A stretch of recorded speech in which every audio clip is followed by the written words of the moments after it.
Sí, este es un tema que realmente me fascina y yo me deleito mucho en este tema. Pero primero, antes de empezar, quería traer saludos de la iglesia de Málaga. Y es un gozo para mí, por fin, estar aquí, conocer a José y saber algo acerca de la iglesia. Después de la reunión me gustaría conocer a vosotros un poco más, porque Javi, que a él vosotros conocéis, pues yo conocí a Javi pues hace unos pocos meses. Y a raíz de una amistad mutua, él empezó a interesarse en las cosas del Señor y parece que está dando señales muy positivas, ¿no?, en este respecto. Entonces me alegro mucho de que esta iglesia esté aquí, de que tengáis este testimonio aquí en Valencia. Hace mucha falta un testimonio fiel a la palabra, porque el hermano José me ha contado acerca de que Valencia pues hay muchas diversas ideas en el mundo religioso en Valencia, y no todas las iglesias están bien fundamentadas sobre la palabra. Entonces es muy importante el testimonio de esta iglesia y yo me alegro mucho de estar con vosotros. Vamos a orar y pedir la bendición del Señor sobre este tiempo. Padre, te doy las gracias que pueda estar aquí con estos hermanos en esta tarde. Te pido que tú me fortalezcas, porque por la hora y por haberme levantado muy temprano tengo que reconocer que estoy un poco cansado, pero te pido que tú me des tus fuerzas, que me des una mente clara, una lengua suelta, un corazón lleno de tu espíritu, para que pueda proclamar la verdad de tu palabra con fuerza, con claridad, que también que podamos considerar este tema y aclarar cualquier pregunta que personas puedan tener sobre la interpretación de Génesis, sobre cómo contestar a los evolucionistas, los que no creen en la enseñanza bíblica acerca de cómo el mundo empezó. Señor, ayúdanos, alúmbranos. El mismo Espíritu que inspiró esta palabra, Él mismo tiene que iluminar nuestras mentes para que la comprendamos y para que la recibamos con fe. Señor, te doy las gracias en el nombre de Jesús. Amén. Amén. Quiero empezar leyendo un pasaje de la Biblia que va a ser como, destacar el tema principal de la charla, porque estaba pensando hace tiempo sobre este tema de la creación y la relación entre lo que la Biblia enseña sobre la creación y lo que enseña sobre la resurrección de nuestro Señor Jesucristo. Porque muchas veces se oye en el mundo cristiano personas diciendo cosas así. Bueno, no debemos ser tan dogmáticos con respecto a Génesis, porque realmente lo que importa es que alguien cree en Jesús y la resurrección. Y es cierto que Jesús y la resurrección es el fundamento de nuestra fe. De esto depende todo.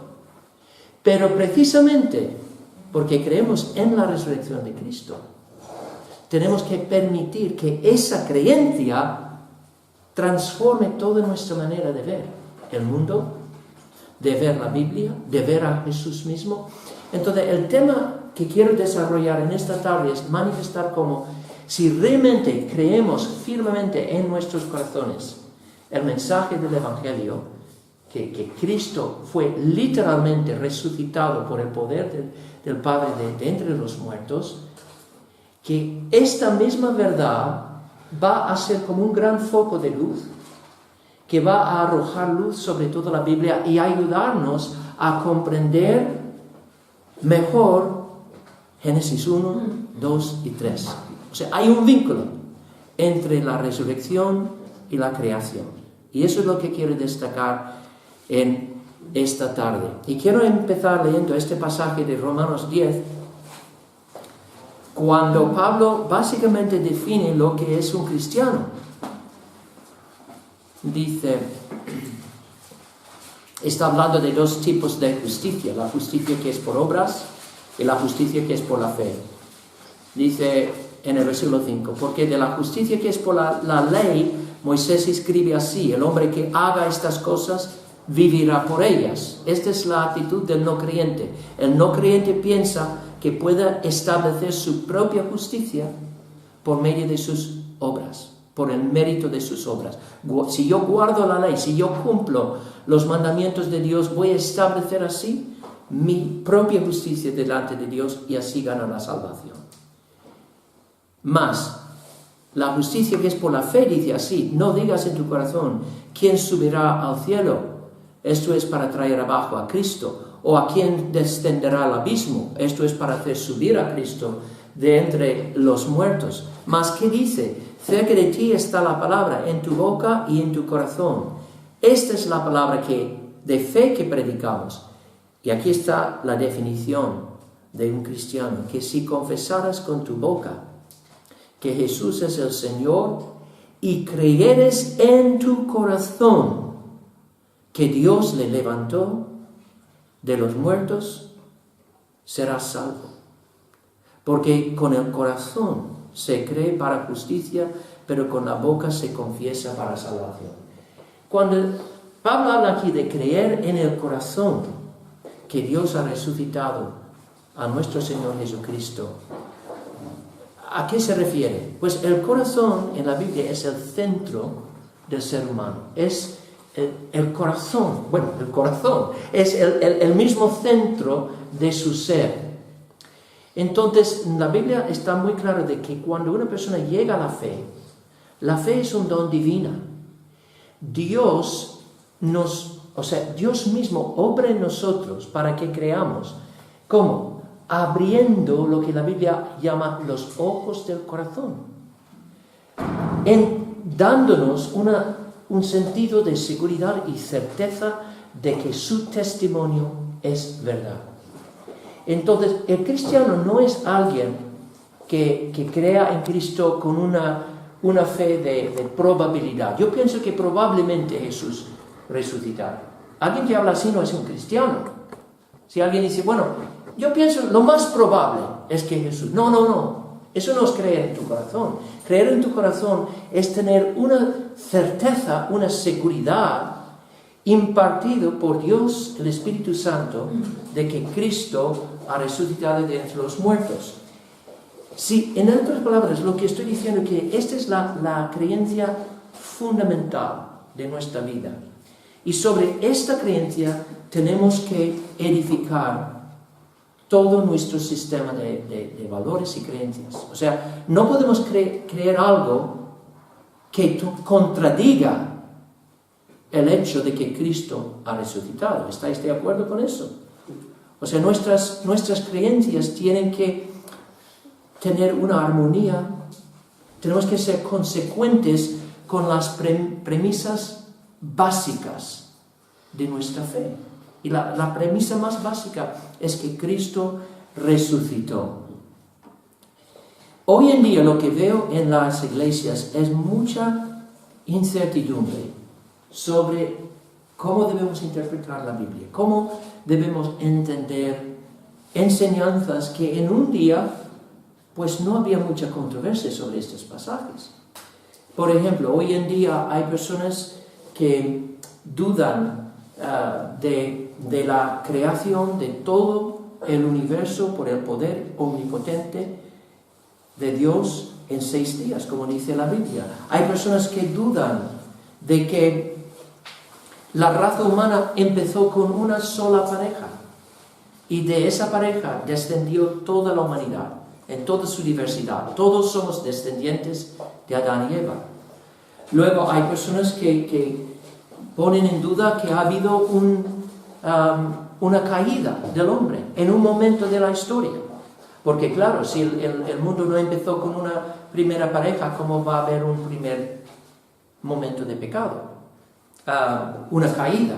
Hay otras personas que cuestionan el diluvio y dicen, a lo mejor el diluvio es una historia, es una fábula, es una parábola, un mito.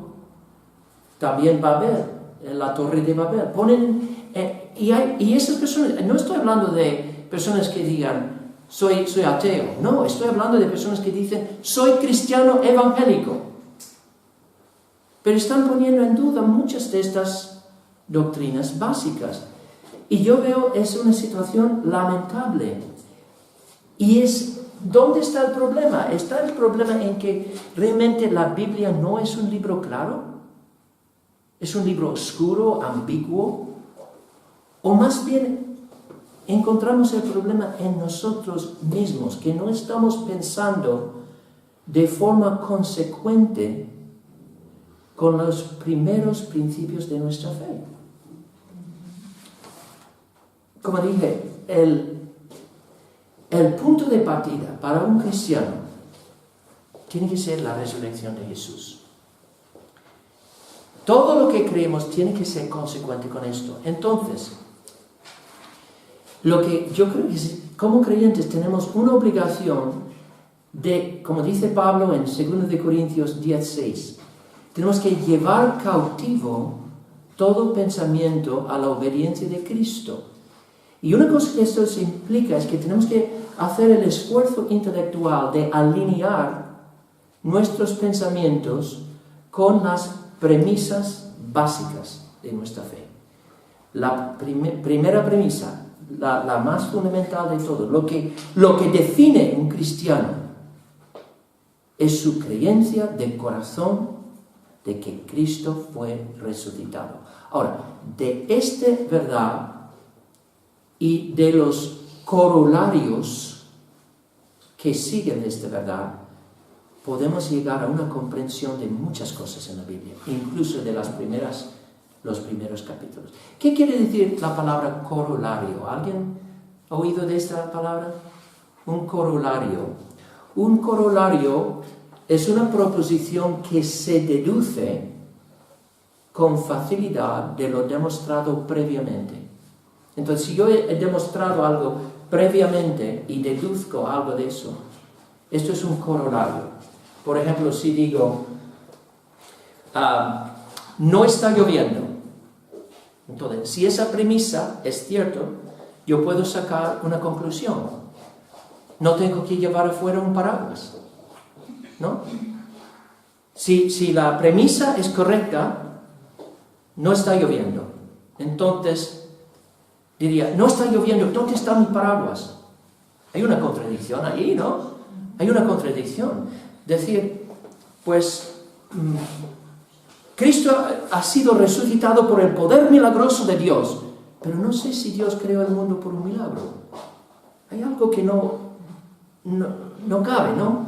Entonces, vamos a empezar con la resurrección y ver qué corolarios, qué conclusiones lógicas podemos sacar del hecho de que Cristo ha resucitado de entre los muertos. ¿Qué es lo que la resurrección de Cristo nos enseña, nos dice acerca de Dios mismo?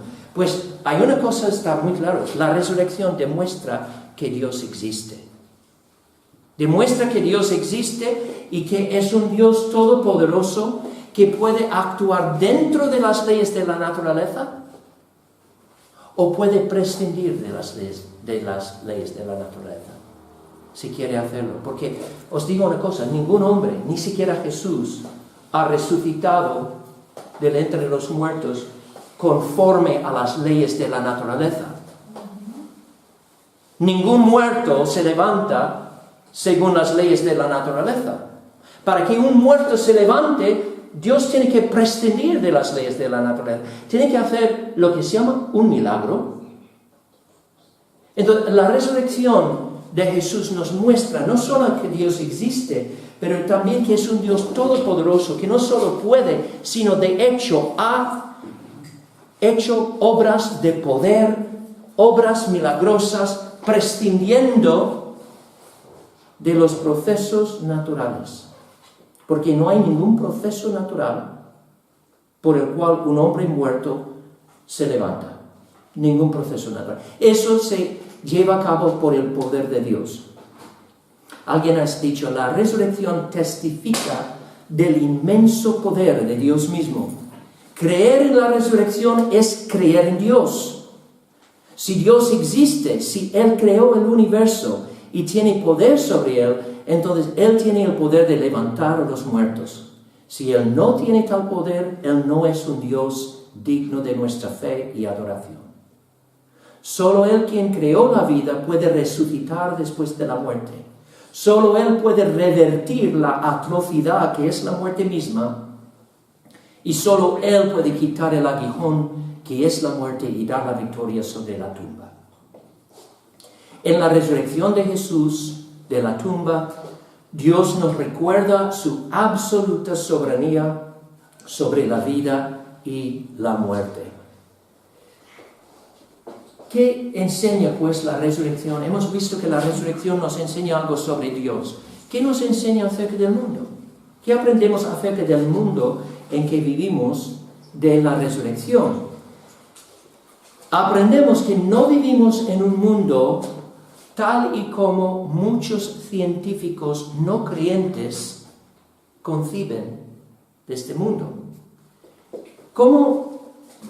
A lo mejor vosotros que estáis en la universidad, a lo mejor tenéis profesores que son abiertamente ateos. No sé si alguien ha tenido un profesor así.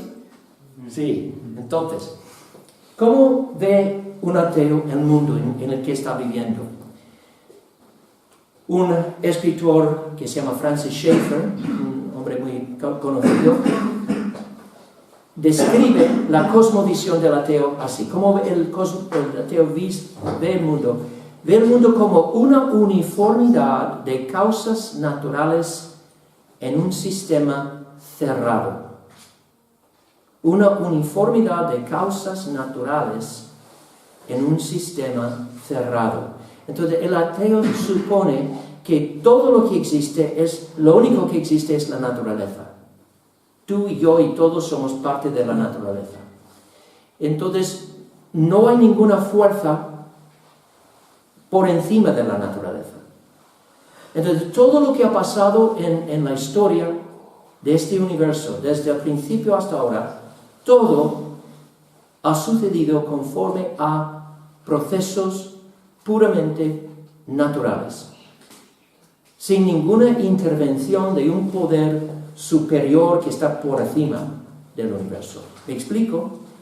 Entonces, eso es lo que Schaeffer quiere decir, un sistema cerrado. Nosotros, los creyentes, creemos que el universo, por supuesto, es una uniformidad de causas naturales en un sistema abierto. ¿Cuál es la diferencia? Nosotros creemos que hay un Dios de providencia que gobierna este mundo. Y normalmente gobierna este mundo a través de procesos naturales de los cuales Él mismo es el autor. Él establece leyes y el mundo funciona conforme a esas leyes. Son predecibles, son regulares. Es por eso que podemos desarrollar la tecnología. Porque las mismas leyes de la naturaleza que funcionan hoy van a funcionar mañana. Dios ha establecido. Pero es un sistema abierto, no cerrado. Abierto al poder infinito de Dios. Para intervenir, para hacer milagros, para hacer cosas que sobrepasan la razón humana. Que sobrepasan el poder de la naturaleza. Y la resurrección de Cristo demuestra esto. Demuestra la falsedad de una cosmovisión atea y de un concepto del mundo como si fuera un sistema cerrado. Porque ninguna fuerza en este mundo jamás va a poder explicar cómo un cuerpo muerto puede de repente levantarse lleno de vida, salir de una tumba, aparecer en un lugar y minutos después en otro lugar. Todo eso ocurre no por ningún proceso en la naturaleza, sino por el poder de Dios. Eso me recuerda de lo que Jesús dijo a los saduceos. ¿Os acordáis de los saduceos? Eran unos judíos del primer siglo que eran los liberales de aquel entonces. Ellos tenían unas creencias muy parecidas realmente a los liberales hoy en día. No creían en ángeles, no creían en muchas cosas, no creían en la resurrección de entre los muertos. Y cuando ellos se burlaron de la doctrina de la resurrección, Cristo la reprendió así, les dijo: ¿no es esta la razón por la que erráis? porque no conocéis ni las Escrituras, ni ¿qué? El poder de Dios. El poder de Dios. ¿Por qué erran los ateos hoy en día cuando inventan sus teorías sobre el origen del mundo? Por la misma razón. No conocen en primer lugar las Escrituras, pero más aún no conocen el poder de Dios. No han tenido ningún encuentro con el poder de Dios, no conocen el poder de Dios. Entonces, obviamente, tienen que buscar una explicación de la naturaleza dentro de la naturaleza. Tienen que explicar todo a base de procesos exclusivamente naturales. Ahora, ¿qué dice la resurrección ahora acerca de Jesús? ¿Qué es lo que aprendemos acerca de Jesús por causa de su resurrección? Que es el Hijo de Dios. El Hijo de Dios. Porque Él mismo, muchas veces durante su ministerio, afirmó su identidad como el Hijo de Dios. ¿Os acordáis de sus palabras también a Felipe cuando dijo, el que me ha visto a mí, ha visto al Padre? Ahora, si Él fuera un mentiroso, si Él fuera un blasfemo, ¿tú piensas que el Padre le hubiera levantado de entre los muertos? No. Su resurrección es el sello de aprobación divina a todo lo que Cristo dijo. Es la demostración. Por eso Pablo, de hecho, dice en Romanos 1 que Él fue declarado Hijo de Dios con poder, según el Espíritu de Cristo, de santidad, por la resurrección de los muertos. La resurrección es el sello de aprobación divina a Cristo, es la verificación de todo lo que Él enseñó acerca de sí mismo. Él es el Hijo de Dios. Ahora, si es el Hijo de Dios, esto demuestra otra cosa. Que cuando Él enseña con una autoridad absoluta. Porque enseña con la autoridad del cielo. Y Jesús dijo eso, dijo en Juan 12, los versículos 49 y 50, porque yo no he hablado por mi propia cuenta. El Padre que me envió, Él me dio mandamiento de lo que he de decir y de lo que he de hablar. Y sé que su mandamiento es vida eterna. Así pues, lo que hablo, lo hablo como el Padre me lo ha dicho. Lo que Cristo está diciendo es que cuando Él nos enseña lo que es verdad, podemos fiar 100% de sus palabras por quién es Él. Él es el Hijo de Dios. Él viene a este mundo para enseñarnos la verdad, para alumbrar nuestras mentes oscuras. Y podemos fiar de sus palabras porque no vienen de Él, dice, vienen en último término de su Padre, el mismo Padre que le envió a este mundo. Él tiene autoridad en todo lo que enseña. Y esto, hermanos, tiene que incluir lo que Él enseña sobre el Antiguo Testamento. Si Jesús resucitó, es el Hijo de Dios. Si Jesús es el Hijo de Dios, enseña con autoridad. Si enseña con autoridad, lo que Él nos dice acerca del Antiguo Testamento tiene que ser la verdad. Entonces, ¿cuál es la opinión de Jesús del Antiguo Testamento? No me gusta usar la palabra opinión, porque lo que dice el Señor no es una mera opinión. ¿Qué es la enseñanza de Jesús sobre el Antiguo Testamento? Claramente Jesús creía en la inspiración y la infalibilidad, la inerrancia de las Escrituras hebreas. Hay personas que creían que no, creían que Él había venido para derrumbar todas las enseñanzas del Antiguo Testamento para establecer algo totalmente novedoso, algo que no tenía ninguna conexión en absoluto con lo que había venido antes. Y Jesús en el Sermón del Monte corrige este concepto. Dice en Mateo 5 y los versículos 17 y 18.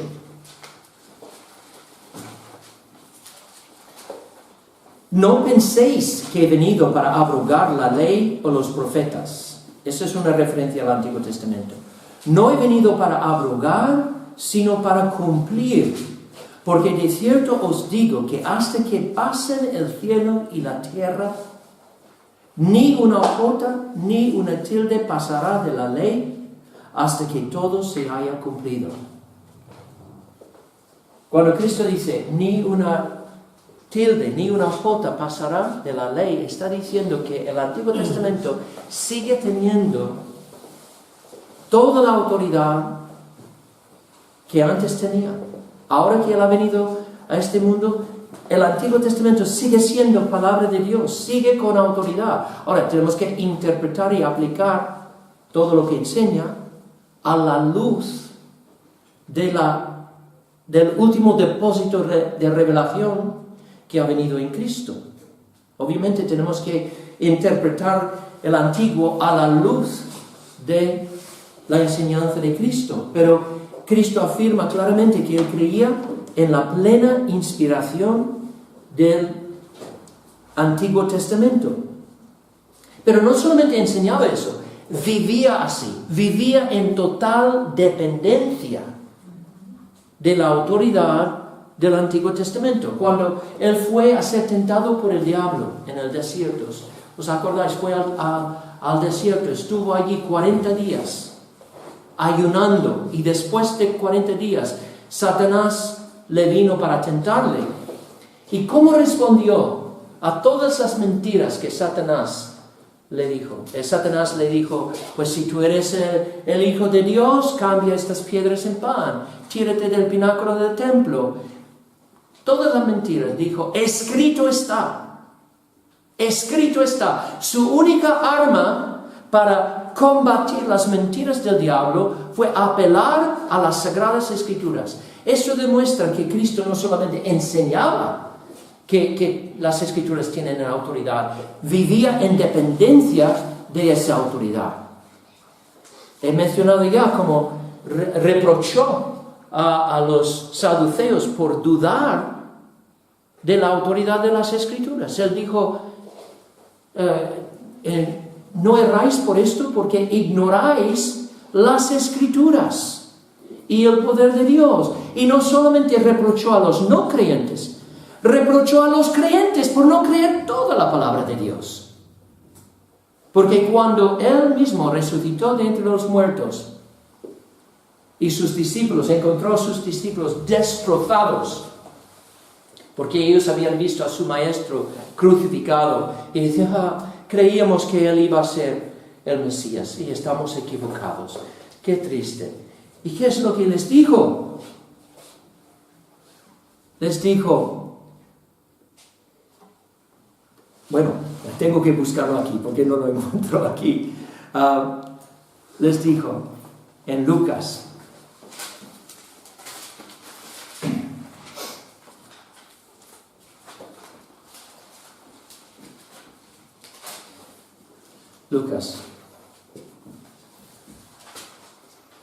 dice, entonces Él les dijo, 25, oh insensatos y tardos de corazón, para creer todo lo que los profetas han dicho. Una afirmación fuerte de la autoridad de las Escrituras. Insensatos y tardos de corazón para creer todo lo que los profetas han dicho. Y cuando Cristo pensaba en cuanto a su propia misión en la tierra, ¿por qué había venido a este mundo? ¿Sabéis cómo describía su misión? Había venido para cumplir todo escrito de Él en las Escrituras. Por eso tenía que ir a la cruz. Cuando fue tentado por Satanás a huir de la cruz, dijo, ¿cómo entonces se cumplirán las Escrituras? Para que así sucediera. Él comprendía que era absolutamente necesario que Él muriera en la cruz, como Isaías y otros profetas habían profetizado, para que se cumplieran los escritos de los profetas. Entonces, Cristo claramente creía en la plena inspiración y la autoridad inerrante de las Sagradas Escrituras del Antiguo Testamento. Pero no solo eso, también creía en la claridad de las Escrituras. O sea, creía que las Escrituras, el Antiguo Testamento no es un libro cerrado, oscuro, imposible de descifrar.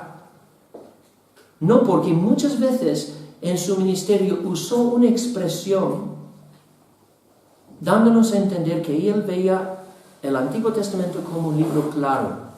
La expresión ¿no habéis leído? ¿No habéis leído? ¿Os acordáis cuando estaba hablando con los judíos sobre el tema del divorcio? Porque los judíos habían interpretado las Escrituras de tal manera para decir que Dios estaba totalmente contento con el divorcio, porque dijo, pues, no permitió Dios que los hombres escribieran un certificado de divorcio y despidieran a sus esposas. Y Cristo les dice, sí, es cierto, por vuestra dureza de corazón como judíos, por la dureza de vuestros corazones, Dios permitió que os divorciarais de vuestras esposas, porque era el menor de dos males. Mejor permitir que la mujer que se vaya, que sea el objeto de abuso de un hombre con corazón duro. Entonces, por la dureza de vuestros corazones, sí, Dios permitió eso, pero no fue así desde el principio, dice. Y luego usa esta expresión. ¿No habéis leído que el que los hizo al principio, varón y hembra los hizo? Y dijo, por esto el hombre dejará padre y madre y se unirá a su mujer y los dos serán una sola carne. Desde el principio ha sido así. ¿Desde el principio de qué? ¿Desde el principio de Génesis? Desde el principio de la historia. Desde el principio de la historia, desde el principio de la creación. Entonces, de hecho, esta es una expresión que Marcos usa cuando dice, desde el principio de la creación, varón y hembra lo hizo Dios.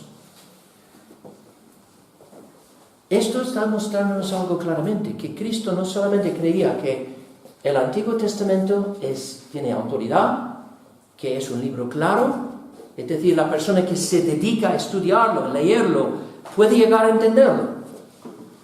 Pero también nos dice otra cosa aquí, cuando dice, desde el principio de la creación, los hizo varón y hembra. Esto nos dice algo muy claro. Cristo creía que Génesis era un libro de historia. No fue simplemente desde el principio de Génesis. Desde el principio de la creación, Dios los creó varón y hembra. Jesús tomó a pie de la letra el registro del primer matrimonio como un hecho histórico. Que Dios creó a Adán y Dios creó a Eva y así estableció el matrimonio para todos los tiempos como la unión de un varón y una hembra. Pero en otras ocasiones, cuando se refiere a Génesis, también está muy claro que Jesús consideraba el libro de Génesis, incluso los primeros capítulos de Génesis, como un registro histórico de hechos reales que ocurrieron en el tiempo y en el espacio, en la historia. Por ejemplo, cuando él está hablando de la culpabilidad de los judíos por rechazar a él como el Mesías y por matar a él, porque él sabía que estaban planeando matarle, les dice, la sangre de todos los profetas que se ha derramado desde la fundación del mundo, desde la sangre de Abel, el primer mártir, hasta la sangre de Zacarías, Zacarías era el último mártir en el Antiguo Testamento. Será demandada de aquella generación. Habla de Abel, habla de Zacarías, como dos figuras históricas que derramaron su sangre por testificar de la verdad. Claramente Cristo veía a Abel como un hombre que literalmente vivió en la historia, el hijo de Adán y Eva. Y esto nos lleva a una conclusión importante. Hemos visto, vamos a trazar estos corolarios, ¿no? Empezamos con la resurrección. La resurrección establece que la identidad de Jesús como Hijo de Dios. Su identidad como Hijo de Dios establece su autoridad como Maestro. Podemos fiar de todo lo que Él nos enseña por quién es Él. Y eso incluye lo que enseña sobre el Antiguo Testamento. ¿Qué es lo que enseña sobre el Antiguo Testamento? Es un libro inspirado, infalible. Tenemos razón para creer todo lo que los profetas han dicho. Y que Génesis es un libro de historia. Incluso los primeros capítulos. La matanza de Abel ocurre en Génesis 4. Pero no hay ninguna razón, porque también en Mateo 19 hace referencia a Génesis 2, cuando habla del primer matrimonio de Adán y Eva. O sea, lo que sí queda claro es que Cristo consideraba la narración de la creación en Génesis como historia. Y eso nos lleva a la última conclusión. Si el libro de Génesis, los primeros capítulos de Génesis, se entienden como un registro histórico, ¿qué es lo que enseñan acerca de cómo el mundo comenzó?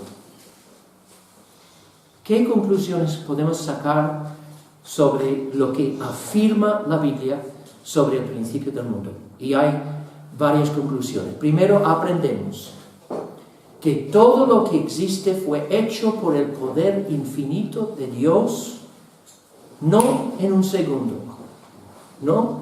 Sino creó el mundo a través de una serie de actos creativos en el espacio de 6 días de oscuridad y luz.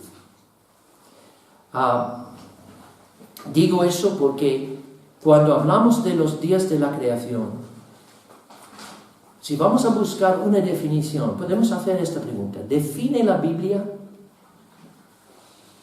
un día? ¿Lo que es un día en el contexto de la semana de la creación? Creo que sí. Creo que la definición se encuentra en el versículo 5 de Génesis 1.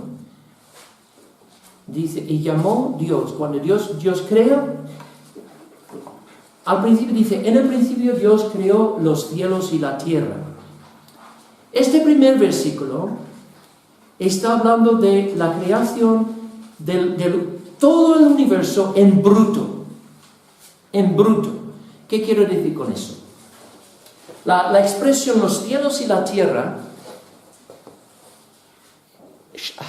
Shayaim, creo que es Hashaim, es cielos, y Haaretz es la tierra, es una expresión que abarca todo, las cosas de arriba y las cosas de abajo y todo lo que está entre medio. En el principio Dios creó todo, pero luego la narración cambia de perspectiva. El primer versículo es una visión panorámica. Dios creó los cielos y la tierra. Y ahora la perspectiva cambia y estamos viendo la obra de creación desde la perspectiva de la tierra. Y la tierra estaba desordenada y vacía y las tinieblas estaban sobre la faz del abismo y el Espíritu de Dios se movía sobre la faz de las aguas. Entonces, ¿alguna vez has visto cómo los constructores construyen un edificio? ¿Qué es lo que hacen primero? Llevan las materias primas al sitio de construcción, ¿no? Y depositan todo ahí, los bloques de cemento, las bolsas de hormigón, hormigón, ¿no? Y otras cosas, todos los materiales, ¡puf!, ahí. Y luego empieza el proceso de formar, de construir de esas materias primas todo el edificio. Esto es lo que vemos en Génesis. Dios crea de la nada, de la nada, todas las materias primas del universo. Y luego durante los 6 días va formando, montando el mundo. Y rápidamente voy a describir el bosquejo de creación. Primero forma las diversas zonas del mundo, las zonas habitables. Forma los cielos, los mares, la tierra seca durante los primeros 3 días, y en los últimos 3 días llena estas zonas habitables con todo tipo de criatura. Llena los cielos primero con lumbreras, llena los cielos con aves, llena los mares con peces, animales marinos, llena la tierra primero en el tercer día. En el tercer día reviste toda la tierra con hierba, con plantas, con selvas, con bosques, todo tipo de planta. Luego llena la tierra seca con animales que se arrastran, animales, bestias del campo, y por fin crea al hombre. Pero muchas personas debaten, ¿pero qué quiere decir día? ¿Qué significa día? Pues yo creo que el versículo 5 define un día. Dice, entonces, imaginan la situación. La tierra, después de crear la tierra, el primer día empieza en oscuridad. Es interesante. Por eso los judíos miden un día de la puesta del sol al puesta del sol. Porque el primer día empezó en oscuridad. Entonces, Dios crea el mundo está allí en total oscuridad. Si hubiéramos estado allí no habríamos visto nada, porque es un mundo vacío, desordenado, es decir, no había ningún rastro de vida, ningún rastro de una isla o un continente, nada. Agua por todos lados.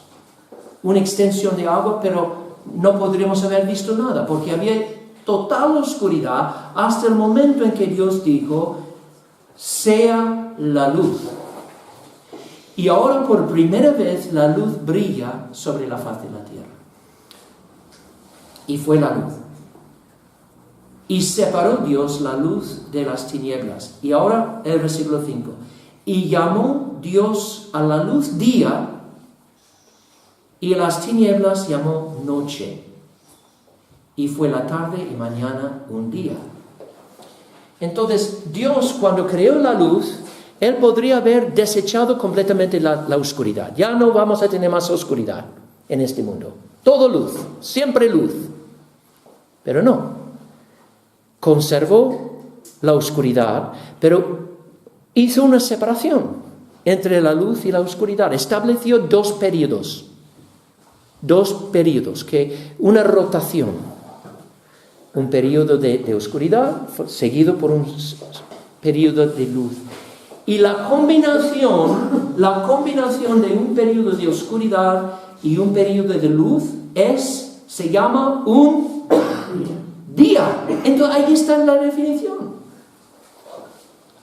Un día es un periodo de oscuridad seguido por un periodo de luz. Exactamente como experimentamos nosotros en 24 horas. Entonces, yo creo que está claro que no está hablando de largas épocas geológicas compuestas de millones y millones y millones de días. En el espacio de un solo día, Dios hace algo y hace algo por medios milagrosos. Entonces, en 6 periodos de luz y oscuridad, Dios creó el mundo. Esos días no son una figura literaria. Sabemos eso también por lo que Dios más tarde dice a los judíos, cuando les da el cuarto mandamiento. Y les dice que ellos deberían trabajar 6 días y descansar el séptimo, porque al hacer eso están imitando a Dios. Porque Él hizo el mundo en 6 días y descansó el séptimo. Entonces yo creo que está usando el término día en el sentido común, el sentido común como un día natural. Y dicen, pero ¿cómo es posible? Pues ahí es donde tenemos que recordar el poder de Dios. El Dios que adoramos es un Dios que sí, en su obra de providencia, usa leyes, pero no es un Dios que depende de esas leyes. Cuando Él quiere, Él puede prescindir de ellos. Vemos ejemplos de esto en la Biblia. Por ejemplo, cuando Cristo, en la boda de Caná, su madre le dice, bueno, no tienen vino, pero tienen unas tinajas de agua. Bien, un instante, mosto fermentado. Y alguien dice, pero la fermentación, no es posible. La fermentación es un proceso que requiere tiempo. Porque la fermentación, ¿qué es? Es un proceso de descomposición de las moléculas de azúcar, y las moléculas de azúcar con el tiempo se convierten en alcohol, y todo eso, ya, vale, eso es como normalmente el vino se hace. A través de procesos naturales. Pero Dios puede prescindir de esos procesos. Y tenemos vino. Pensad en el tercer día. La Biblia dice, en un día, toda la tierra cubierta de plantas. ¿Pero cómo? Las plantas requieren tiempo, necesitan tiempo para crecer. Bueno, ¿habéis leído acerca de la vara de Aarón? Como en en el espacio de una noche, un almendro brotó. ¿Se dice un almendro o almendras? Sí, brotó. Un proceso que normalmente requiere meses. Pero en el espacio de una noche brotaron almendras maduras. Si Dios lo hizo en días de Moisés, ¿por qué no al principio de la creación? Para mí esta es la explicación más sencilla. Dios en un solo día creó bosques, selvas, etc. para cubrir la tierra. Entonces aprendemos que Dios, todo lo que Dios hizo, creó un mundo en el espacio de 6 días naturales, 6 días de luz y oscuridad. Segundo, aprendemos que cuando salió esta creación de la mano de Dios, todo era muy bueno. Génesis 1:31 dice, Dios vio todo lo que había hecho y aquí que era muy bueno. Entonces, el mundo en aquel momento carecía totalmente de las cosas que después entrarían en el mundo a causa del pecado. Cosas como la violencia, cosas como las guerras, esa lucha sangrienta en el mundo animal que vemos ahora, la actividad carnívora. Porque la Biblia indica que cuando Dios creó el mundo, al principio todo vivía en una armonía idílica, una armonía, un simbiosis. Y eso nos lleva a otro punto, que cuando Dios creó al hombre al principio vegetariano al principio. Digo eso por lo que leemos en el primer capítulo. Cuando Dios crea al hombre, dice, hagamos al hombre a nuestra imagen, conforme a nuestra semejanza, y señoree en los peces del mar, en las aves de los cielos, en las bestias, en toda tierra, en todo animal que se arrastra sobre la tierra. El hombre va a señorear. La palabra en hebreo es una palabra que implica dominar. Él va a ser el virrey de Dios en la tierra, va a gobernar en la tierra. Pero para no entender mal su llamamiento, Dios dice, he aquí os he dado toda planta que da semilla, que está sobre toda la tierra, y todo árbol en que hay fruto y da semilla, os serán para comer.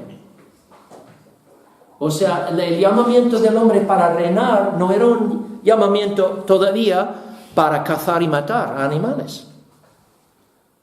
Era su reinado sobre el mundo iba a ser un reinado benévolo. Después, cuando el mundo cae a causa del pecado, en tiempos de Noé, Dios añade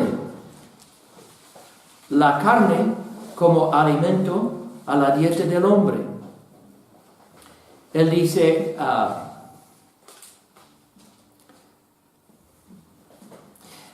todo lo que se mueve y vive os será para mantenimiento.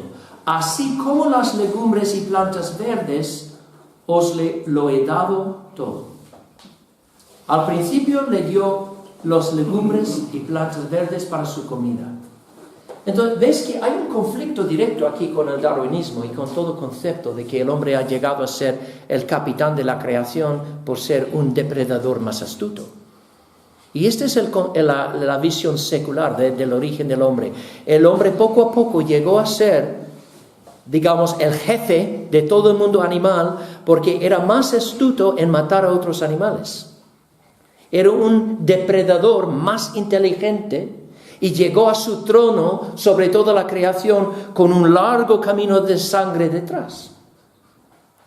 Pues eso no cuadra con lo que enseña la Biblia. La Biblia enseña que Dios apuntó al hombre para gobernar en benevolencia sobre el mundo, todo el mundo. Además, aprendemos que toda la humanidad empezó con una sola pareja. Una sola pareja que Dios creó a su imagen y semejanza. Entonces, vemos esto afirmado claramente por el apóstol Pablo en Hechos 17, cuando dice, de una sangre Dios ha hecho todo el linaje de los hombres para que habiten sobre la faz de la tierra. Ahora hay mucha diversidad en el mundo, diversidad de lengua, de raza, o decimos raza. Lo que estamos hablando son características diferentes de la piel, del color de la piel, del pelo, etc. Pero en realidad, hermanos, hay una sola raza que Dios creó, la raza humana. La raza humana, porque todos somos descendientes de Adán y Eva. Ella, de hecho, su mismo nombre le fue dado porque llegó a ser la madre de todos los vivos. Entonces, voy a resumir lo que hemos visto, que lo que yo creo que son los puntos claves de la narración de la creación, que todo lo que existe fue hecho por Dios, un Dios de infinito poder, en el espacio de 6 días de luz y oscuridad. Que cuando la creación salió de la mano de Dios, todo era bueno al principio. Dios ordenó originalmente para el hombre una dieta vegetariana. La raza humana empezó con una sola pareja que fue creada por un milagro de Dios. Ese es otro punto muy claro del Nuevo Testamento. Tanto Jesús como Pedro, como Pablo creían que Adán y Eva eran personas literales. Dice Pablo en Romanos 5, por un hombre entró el pecado en el mundo. Por un hombre. Y por ese hombre entró el pecado y la muerte. Y finalmente fue por medio de esa primera pareja que el pecado entró en el mundo, y juntamente con el pecado, la muerte y la esclavitud a la corrupción. Pablo en Romanos 8 dice que toda la creación ahora gime en como esclava a la corrupción, y eso también es fruto de la caída. Pero ¿cómo hemos llegado a estas conclusiones? ¿Empezando con la ciencia? No. ¿Empezando con qué? ¿Dónde empezamos este discurso? Con la cruz, con la resurrección de Cristo. Y hemos llegado a estas conclusiones a través de una serie de inferencias, una serie de corolarios. Y yo creo que esto es lo que tenemos que entender, de que siempre las conclusiones que sacas van a reflejar el punto de partida en tu forma de pensar. Porque si empiezas en tu mente con una negación de la resurrección de Jesús, si en tu corazón realmente no crees que Jesús ha resucitado de entre los muertos, si tú crees que su cuerpo se descompuso lentamente en la tumba, no vas a poder creer lo que la Biblia enseña sobre la creación. ¿Por qué? Porque para creer esto, tienes que creer que existe un Dios todopoderoso que hace milagros. Si no crees en ese Dios, no vas a creer, obviamente, en el relato de Génesis. Pero si crees en la resurrección, tienes que creer que Dios es todopoderoso. Él puede crear por un poder infinito todo lo que vemos a nuestro alrededor y hacerlo de un modo que sobrepasa nuestra comprensión. Parte del problema es que el hombre moderno quiere traer todo dentro de los límites de su propia razón y entender todo. Pero tenemos que recordar algo, y quizá con esto termino. Tenemos que recordar esto siempre, que hay una diferencia entre las cosas que son comprensibles y las cosas que no son comprensibles. Las cosas secretas pertenecen a Jehová nuestro Dios, mas las reveladas son para nosotros y para nuestros hijos para siempre, para que cumplamos todas las palabras de esta ley. ¿Qué estoy diciendo? ¿Que la ciencia no vale? No, no estoy diciendo eso. La ciencia es un gran don de Dios. ¿Pero qué es la ciencia? La ciencia pura es una herramienta. Es una herramienta, es un medio de estudiar el mundo a nuestro alrededor para entender algunas cosas acerca de este mundo y cómo funciona. Pero pensar que vamos, por medio de la ciencia, desvelar todos los misterios de Dios es olvidarnos completamente de Deuteronomio 29:29. Siempre habrá cosas por encima de nuestra creación. La ciencia nunca va a explicar cómo Jesús resucitó de entre los muertos. La ciencia nunca va a explicar cómo Eva fue tomada del costado de Adán. La ciencia nunca va a explicar cómo Dios cubrió la tierra con plantas en un solo día. La ciencia no puede explicar todo, pero eso no es descartar la ciencia, es reconocer sus límites. La ciencia pura es siempre empírica, demostrable y repetible, ¿no?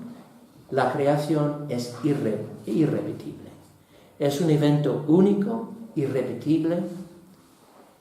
Lo que creemos al final acerca del principio de todo va a ser un asunto de fe, pero la cuestión es si nuestra fe recae en el hombre y su sabiduría, en último término, o en Dios y su palabra. Es como, por ejemplo, comer un cuenco de sopa. Si yo me agarro a una cuchara en el extremo equivocado, entonces yo puedo hacer eso todo el día y nunca voy a poder sacar sopa, ¿no? Para sacar la sopa tengo que coger la cuchara en el extremo correcto. Si en mis investigaciones intelectuales del mundo yo empiezo agarrando, digamos, la cuchara en el término equivocado, empezando con la sabiduría humana, empezando con una fe en el carácter cerrado de este universo, de que la ciencia va a explicar todo, pues yo puedo hacer esto todo el día y no voy a sacar la verdad. Tengo que empezar con las premisas básicas de la fe, la resurrección. Y eso va a ser ese gran foco que va a arrojar luz sobre toda la Biblia. Vamos a orar. Señor, te doy las gracias por este tiempo, te pido que te doy las gracias por la paciencia, porque sé que ha sido un poco largo el discurso, pero gracias, Señor, por los hermanos, su interés. Te pido que tú sigas bendiciendo nuestro tiempo de comunión en el Señor.